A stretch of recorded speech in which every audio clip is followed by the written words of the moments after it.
Mendoni pak për këto 5 fjalë universale, që duket se përcaktojnë historinë e njerëzimit.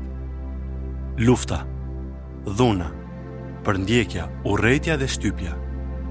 Që nga fillimi i kohëve, njerëzimi ka ngecur në një luftë midis të fortit dhe të dobtit, midis vrasësit dhe viktimës së tij, midis tiranit që pëlqen të dominojë dhe shpirtit të gjorë të cilin ai e dominon. Ngado që hedhim syt ne shohim provat tronditëse të kësaj lufte midis të drejtës dhe të gabuarës, midis të mirës dhe të keqes. Dhe megjithëse se dëshirojmë shumë që të mbizotërojë drejtësia dhe ligësia të marrë fund, në çdo brez duket se dominon pikërisht e kundërta, dhe nxitemi të ngrem zërin dhe të bëjmë pyetjen më të vështirë në botë.